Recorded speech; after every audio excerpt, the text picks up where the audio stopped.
This conference will now be recorded. All right. So the first part in this discussion series is why can't I find toilet paper and other necessities during this pandemic? When it was first starting back in March, I remember that it would take, days to find rolls of toilet paper. It was just crazy how many people were stocking up on that stuff. And then I heard of other things like that. And so we want to address why that was happening and kind of what's going on in the supply chain management field. And if any of you guys are interested, what WCC's program is like, and how we are helping out. So the agenda for today, we're going to have a 30-minute presentation slash Q&A, again, on why can't I find toilet paper and other necessities during the pandemic. I did leave an extra 15 minutes for Q&A just in case the discussion gets going and we have more questions. If you want to ask a question, please do so in the chat, which I will monitor, and then I can field those and answer them to our presenter, Mr. Anthony Terry.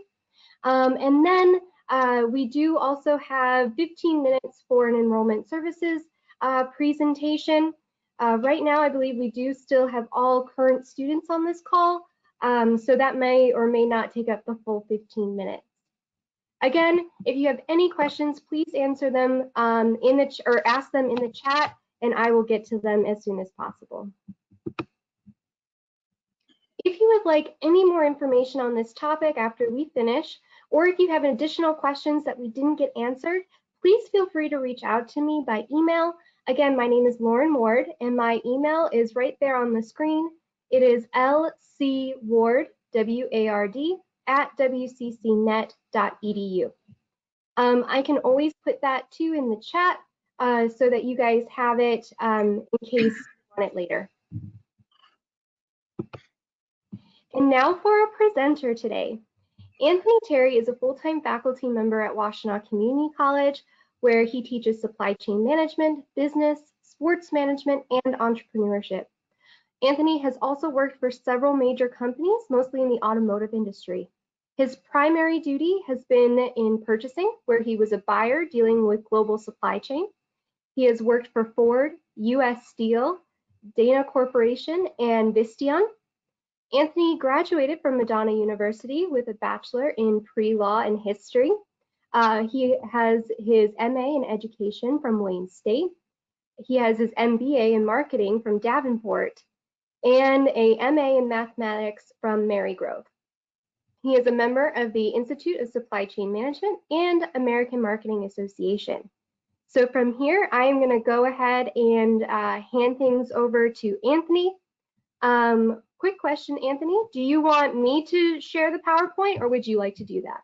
You can go and do it. You already have it up and going. So if you don't mind, I don't mind at all. Thank you. Thank you. And while you're pulling that up, I'm going to talk to everybody. This is not a lecture. This is a question and ask session. And I will ask you guys either put it in the chat or ask me questions as we go through this. Me going here and lecturing for half an hour would not be fun for you, me, or anyone. So I want you guys to ask questions in the chat, or if you raise your hand or anything like this, we'll address those questions. So please feel free to talk and communicate as you like.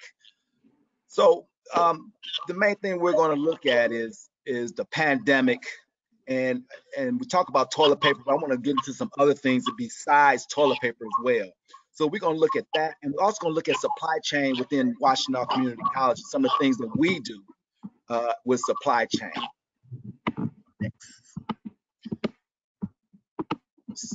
So when we look at supply chain management, some of the things that we look at are shipping, getting products back and forth, the buying aspect, which I was a part of in terms of going out there trying to find the best prices so that the consumer can get the better prices as well, and the distribution in terms of the flow of products going through and within certain companies, within certain global markets and things of this nature. So when we look at supply chain management, we'll try to look at this whole picture and try to put it together piece by piece and give us a broader, a better understanding of why things are the way they are today.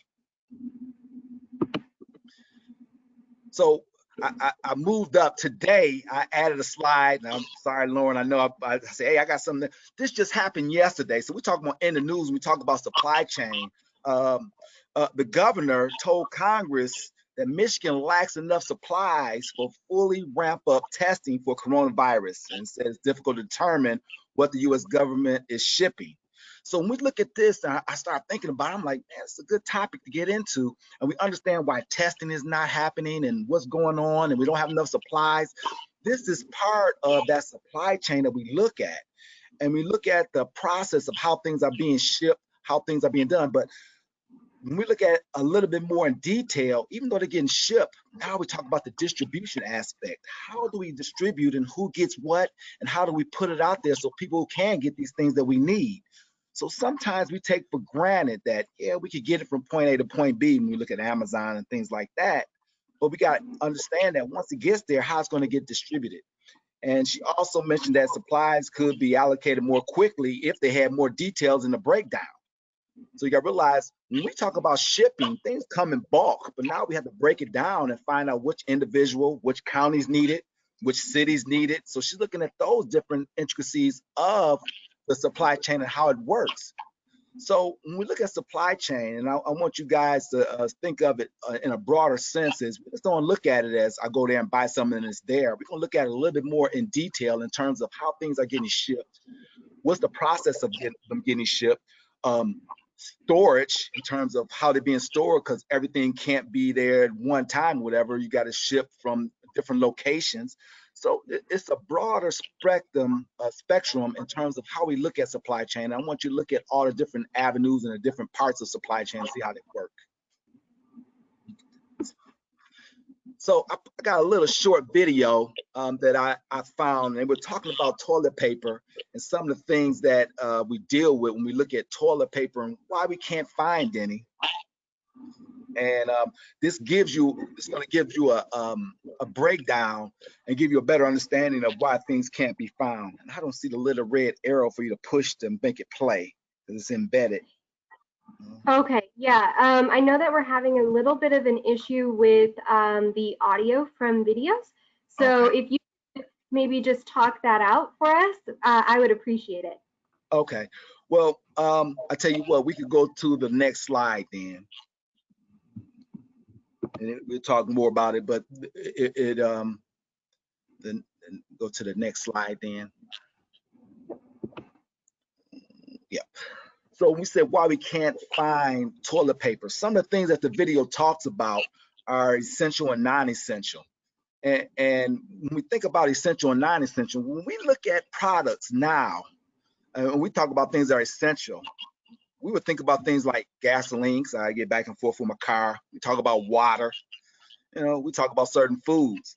So those are things that are essential, and some other things we probably consider non-essential. But now, when we look at toilet paper, it has become essential. And I'm not understanding why. Maybe people can tell me why, but it's become an essential product, and we weren't prepared for this.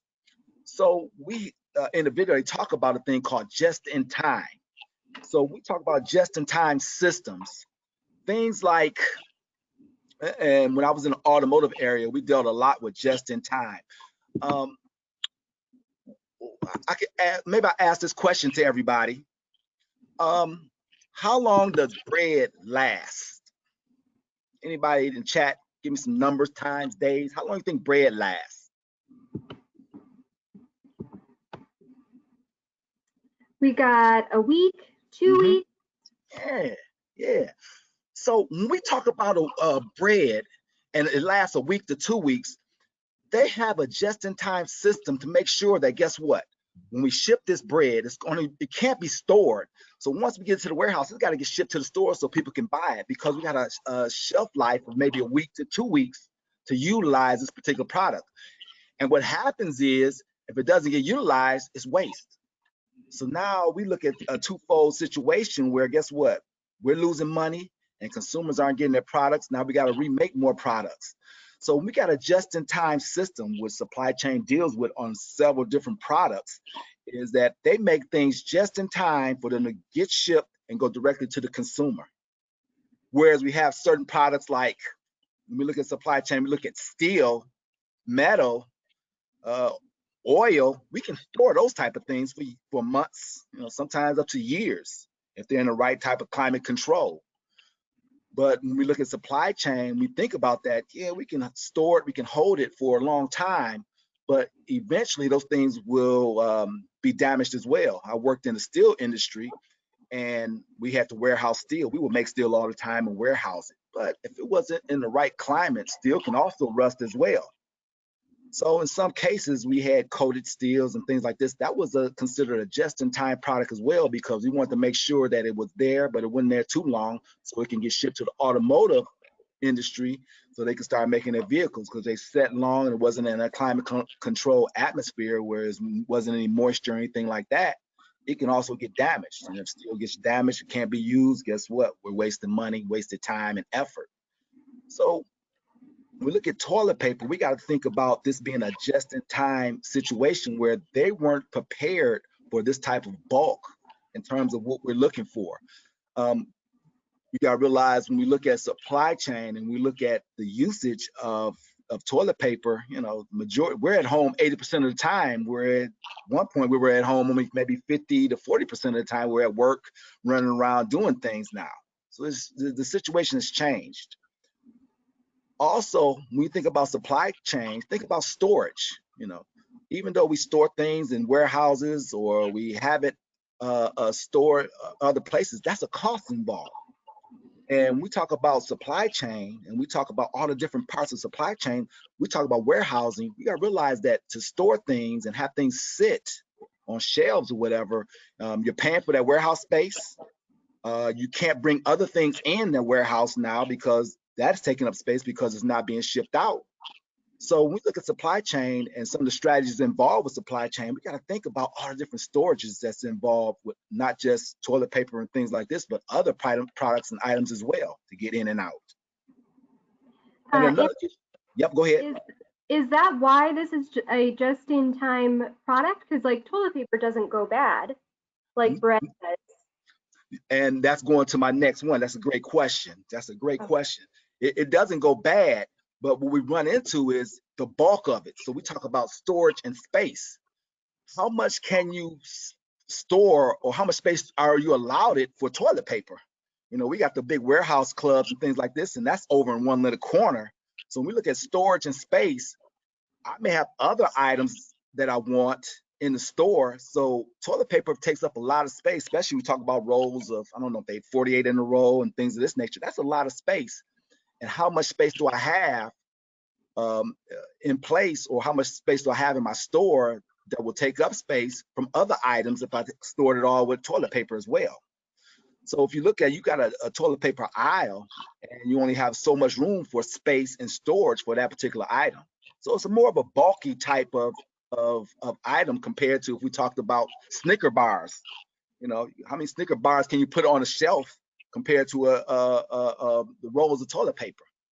So you got to realize that when we talk about supply chain and the storage and the space, and we talk about costs in terms of allotted space, because you got to realize they charge you by how much space that particular item is taking up.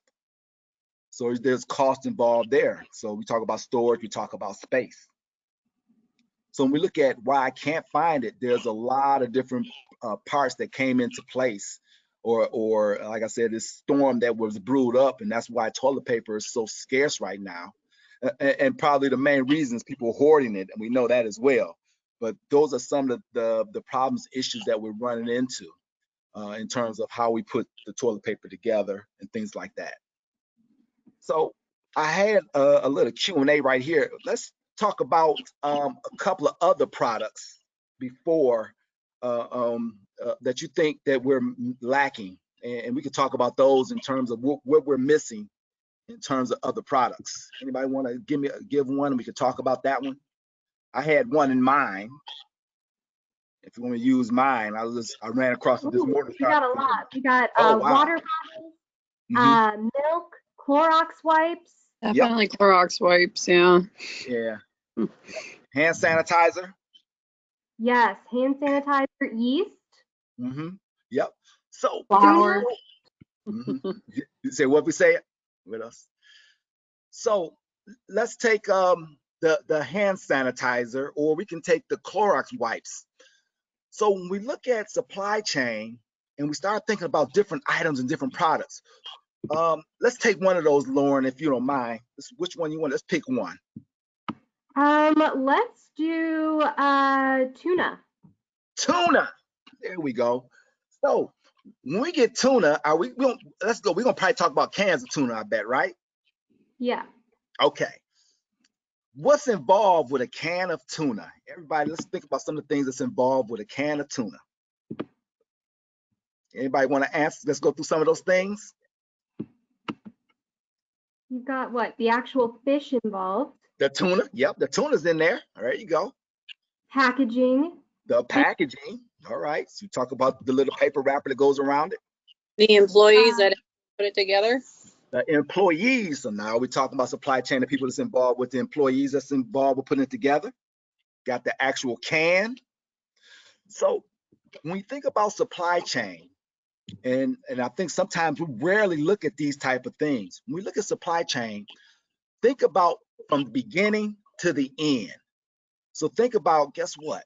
I got this can of tuna, but sometimes I don't think what's all involved with getting this can of tuna. Somebody got to go out there and fish it, right? Somebody has to bring it back to the manufacturer and cut it up while it's still fresh. And I don't know, we got to do some other processes. Besides that, there's other ingredients in there besides the can. There's waters, there's seasonings, there's preservatives, things of this nature. So when we look at supply chain, we talk about the beginning of the product to what the end user gets. All those things are involved. And when we run across this pandemic and all these different situations that's going on, you got to realize that some people, less people are more involved with trying to put these things together. That's number one, because either people are sick, they've closed down plants.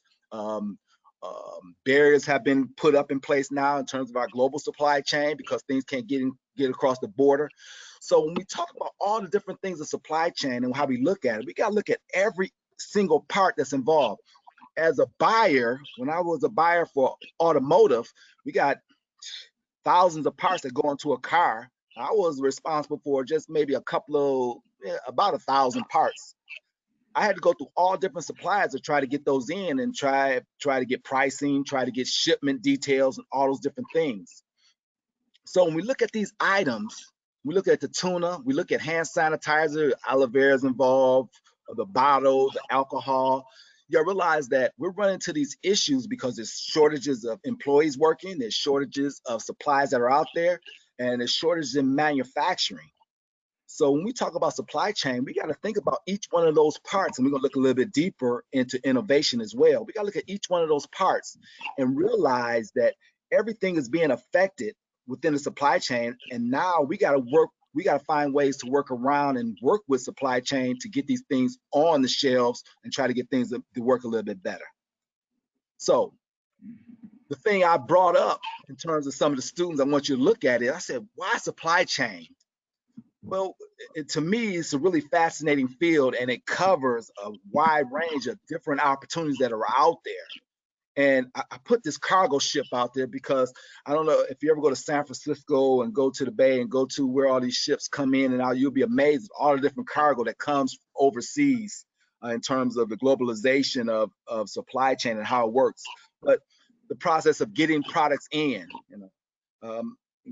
Amazon has become famous and great because of the expectations that are in place and the opportunities of using these global suppliers to get products in and out. But just getting the products. Supply chain works in getting better pricing. As a buyer, I want to make sure, and it's twofold. I not only want to get the best price for my suppliers in terms of who's going to give me the best plastic prices, the rubber prices, things like that. It's going to help with the consumer in terms of how they get parts and how they get cars and vehicles, because it's going to be a lot cheaper. But on the other hand, in terms of getting better pricing, it's also going to make my company more profitable as well. It make me a vital or a component of this particular company in terms of making sure I get the best deal and dealing with the best products, getting the best pricing and things like that. Supply chain gives you a better understanding of the culture globally in terms of all the different gaps that are involved. Supply chain starting to mend those gaps.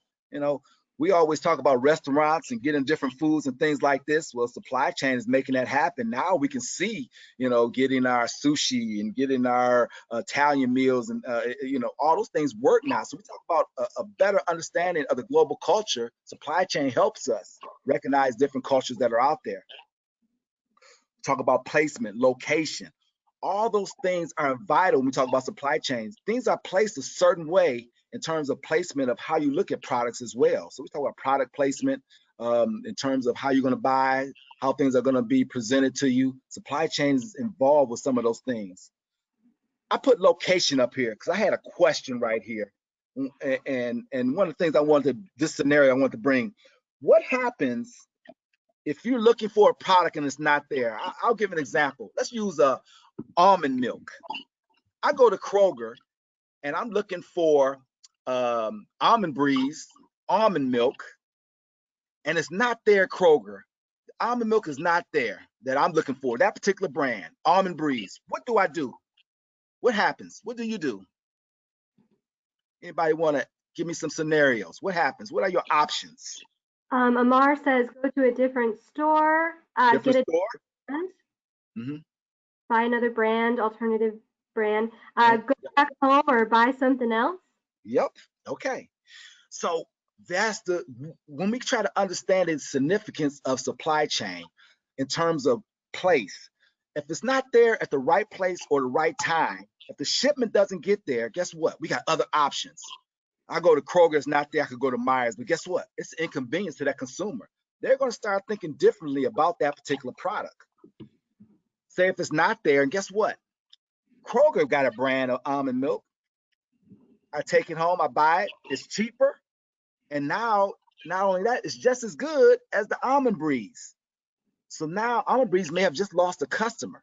So when we look at supply chains and how vital it is and some things we don't think about, being there at the right place at the right time for a product really touches the consumer. And you gotta realize supply chain touches consumer in more ways than what you think. So supply chain is a part of that, making sure that the product is there at the right place at the right time.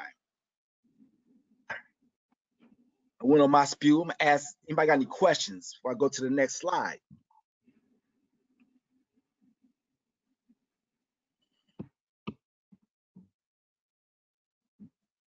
I'm not seeing any questions at the moment. There we go. All right, let's go next.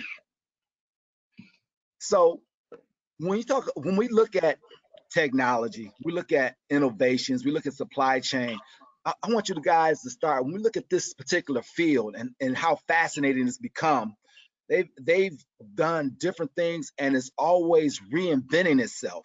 So we have mobile robots right there, and you can see up in the right corner, there's a robot now that in terms of within a warehouse, you can ship things or you can get things moved around, put it in a bucket and have it moved to the counter where it needs to be shipped out to. They have mobile robots now within companies to help them utilize or use supply chain. Because you got to realize that when we look at supply chain, not only is getting it to the right place at the right time, customers now are a lot different. Speed and how quick can I get it is the thing that we're looking for. And it's interesting because I just experienced Amazon since I've been home, and now I can track my order, see how things are going, and it's got me a little excited. And I'm wondering why is it taking so long and things of this nature. So when we talk about supply chain innovations, now we're not only we're trying to get things the right place at the right time, now we're trying to expedite it a lot more quicker for customer satisfaction. So you got to realize that customer satisfaction is vital. When we talk about innovations, we talk about drones. I got a picture right here of an actual drone delivering parts or delivering a package. So now you got to realize that when we talk about getting things a lot quicker, a lot speedier, drones can go over and do different things with packaging because they're being shipped. They don't have to go through traffic and things like that. So we talk about drones. One of the newer things that's happening now, we talk about supply chain. Has anybody noticed the restaurants, what they're doing now in terms of adding delivery? Yeah. We actually had a comment from Ron saying working for Shipt or Instacart, this is kind of going back to the previous slides, you have to substitute items quite often. So that also supports the possibility of customers changing and liking other brands. Yes, yes. And so, And yeah, Amar and Kalina have both said DoorDash. There's curbside to go, yep, yep. DoorDash, Grubhub. Mhm. Wendy's, all of. So now, when we talk about supply chain and the innovations, going through this particular situation we're in now, restaurants are finding different and innovative ways to enhance their supply chain by adding delivery now. So you got to realize that with supply chain, don't think of it being a stagnant type of situation. It's recreating itself each and every day, every time we go out there, from the technology to now the innovative ways of how I can ship and deliver restaurant or meals and things like this. It's starting to change. So when we start looking at supply chain and supply chain management, there's always different ways of adding a different twist to supply chain to make it more conducive for consumers or make it more acceptable for consumers to look at and buy certain products and items. Next one. So when we talk about supply chain at WCC, and the program is real great. We got two classes. We got 181 and 182. I'm talking about 181 real quick. The introduction to supply chain management. And it helps students provide a foundation of knowledge that will need to understand the world of supply chain and the core competencies that's involved with it. So upon completion of 181, you're able to take the test, or it prepares you for the test for the Certified Logistics Associates certification that's out there. So when we start looking at Washtenaw and some of the things that's involved with our supply chain management department and the certificate and the associate's degree, we're putting things out there to help you not just better understand supply chain, but also prepare and put things on your resume that will make you more prepared to go into that particular field. Go to the next. And then we got the 182, which is warehousing and logistics. So we looked at the introduction and we look at warehousing and logistics. This also gives you the different technologies involved. And sometimes when we look at logistics and warehousing, those are some of the things that's behind the scene. We don't see those things up front. So that kind of throws us off, because when we think about supply chain, we just see the end product. But you got to realize, between you getting that product and the product being made, there's some things that's involved there, and some technology involved in terms of making sure things are warehouses correctly, in terms of how it's being shipped to you correctly, so it's not broken up, things of this nature, is get there on time. So what we do here at Washtenaw is we give you some of those tools to show you how things are warehoused. It also opens up your mind, or gives you the opportunity to express different ways of how things can be warehoused and how they can be shipped, things like this. And it also prepares you to take the CLT, which is a certified logistics technician. And this is also another certification that you get. So now, by taking these first two classes within Washtenaw Community College's supply chain management degree program, we have already put things in place for you to put things on your resume to make you more marketable out there in the field. Next slide. So I've talked about the first two classes, but there's 3 other classes. So now, when we talk about taking the first 2 classes, you get 2 certifications. You also can get the supply chain operations certificate as well by taking the additional 3 courses: transportation and logistics, purchasing and inventory control, and business and supply chain analytics. All those things, with those 5 classes, 16 credits, now you obtain a supply chain operations certificate. So now that's a 3rd thing that you will add by taking 5 classes. You get your CLA, your CLT, and now you also will have a certificate as well in terms of supply chain operations. To the next slide. And then lastly, if you finish up the whole program, we have an associate's in applied science and supply chain management. And basically, what we got a wide range of instructors here that are experts in the field, and they share that knowledge with you throughout all the courses that you will take. So when we talk about supply chain, we look at understanding raw materials. I talked about that earlier with steel and how it's being manufactured. We talk about dealing with suppliers as being a buyer or whatever, making sure that things are being fair in terms of pricing, the manufacturing, the distribution, also the retail locations in terms we just talked about how things are being stored and how the retailers are getting things in and out. And we talk about the end user, the customer, and how what you're looking for in terms of your expectations. This supply chain management degree goes over all those different parts of the warehousing to the transportation to the inventory management, the analytics that's involved with it.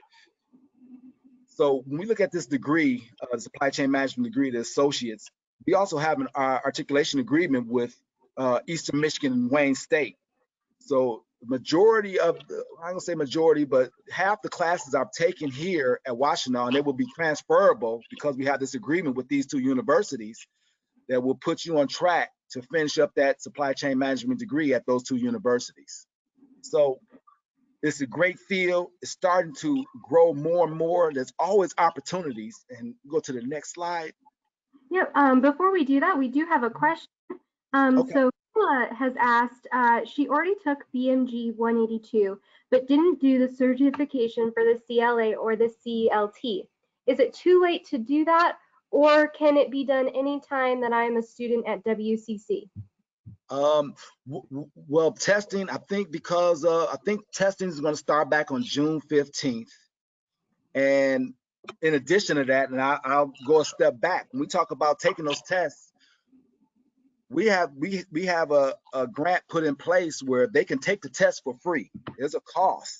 But by taking those two classes, you can take the class for free at Washington at our testing center here on campus. But now I think it's going to be done remotely, and there's some things are still being worked out right now because the college is they're trying to reopen it on the 15th. She can, matter of fact, make sure you get my email out there. You can email me and I can talk to her more in detail about it, about the testing, how you can take the test and when you can take the test and when it'll be available. All right, sounds good. I will, Kayla, I will email you and give you more information and Mr. Terry's email address. Yes, and I will go over in detail with her and help her out and guide her to the right person and how things are being done now. It used to be they can take them on campus, but now since the campus is closed, things have been altered and the dates have been changed as well. Okay. And the last thing I was talking about, we talk about all the different things in supply chain. Here's just some of the position and jobs. This is an example. I picked just 5 of them in terms of being a purchasing agent. I was a buyer, a purchasing agent. And in most of these jobs, whatever, when we look at the type of dollars that they make, in a lot of these cases, you're going to need a bachelor's degree. And I pulled out some medium salaries from 2017 from being a purchasing agent in terms of a buyer, a purchasing manager, a supply chain manager. These are all different opportunities in terms of supply chain. And I just put 5 on there. I put out a list. There's a list online that goes through even more opportunities with a supply chain management degree and with an associate's degree and some of the things that you could get into. So in terms of a great field to get involved with, supply chain would be a good opportunity for the future because you got to realize it's always growing, it's always being innovative. And I think I took up enough time. Anybody got any questions or whatever? I talked more than I wanted to. I know it's kind of difficult with chat and everybody's on mute. Anything else you want to talk about? And you know, we can talk about it. I know we got some time allotted for questions and answers and things like this and enrollment. So if you got any questions, feel free to ask right now in the chat.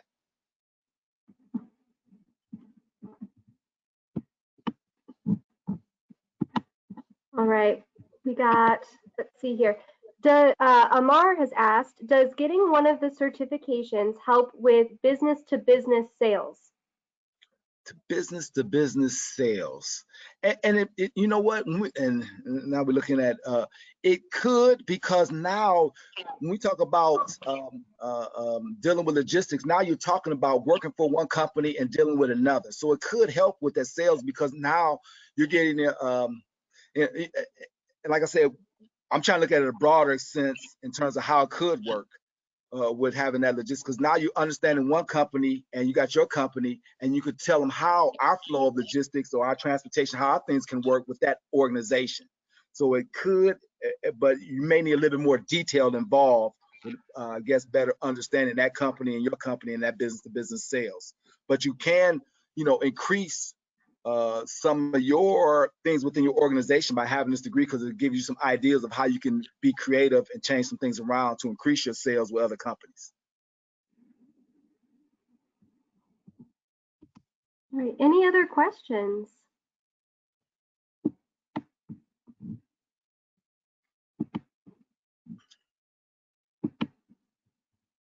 Okay, I don't see anything popping up at the moment. So I'll keep monitoring that. I'm going to put back up my email.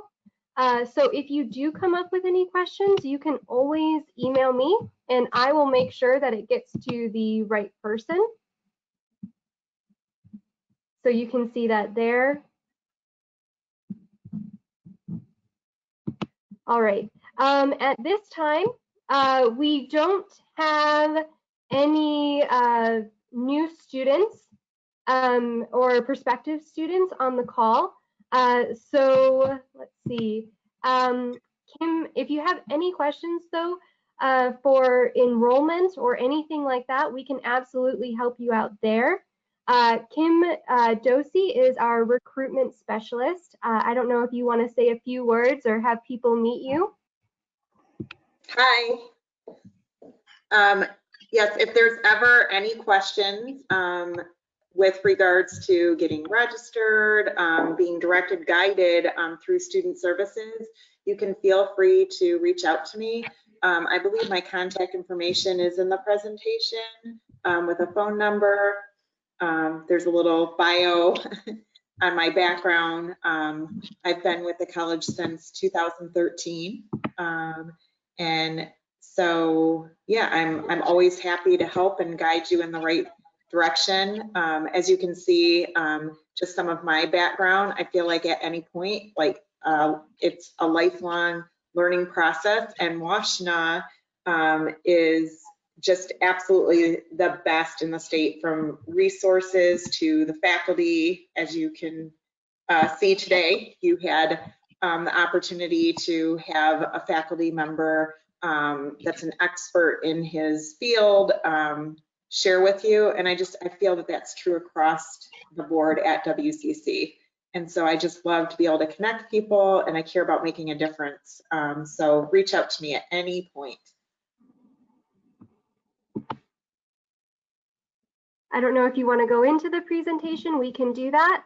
Or again, if you have any questions, you can reach out to myself, to Kimberly, or to Mr. Terry. We are more than happy to help you in any way.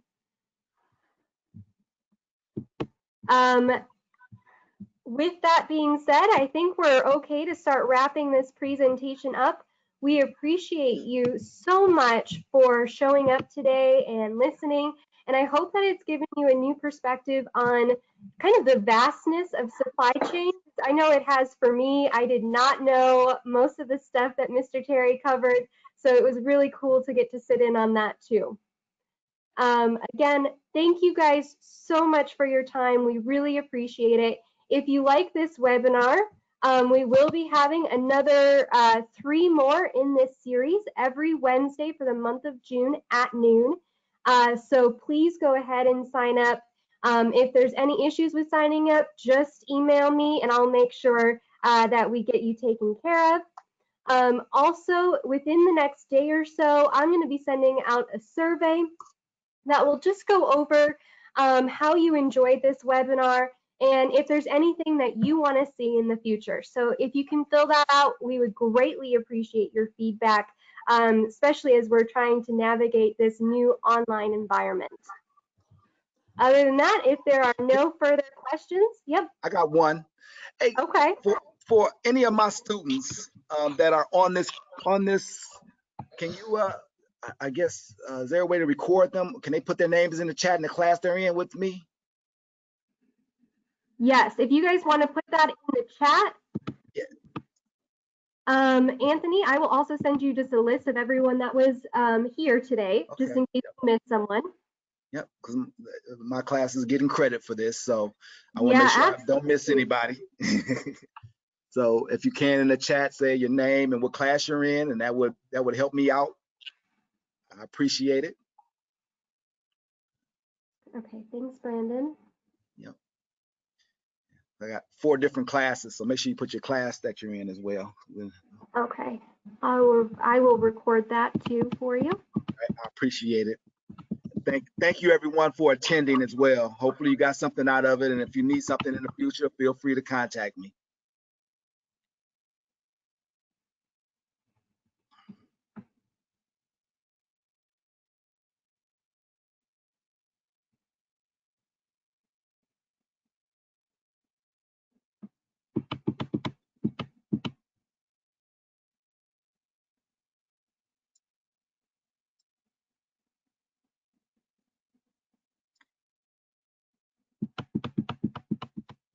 Yeah, I know a few students have already left. I have the Yep. full, I have everyone that has attended, so No we can problem. reference if needed. All right, thank you, Lauren. I appreciate it. Yeah, all right. I'm gonna go ahead and hang up this call. Again, thank you so much. We greatly appreciate your support. Oh, wait, here, a quick question actually for Mr. Terry. Yes. He's still in purchasing for the automotive industry.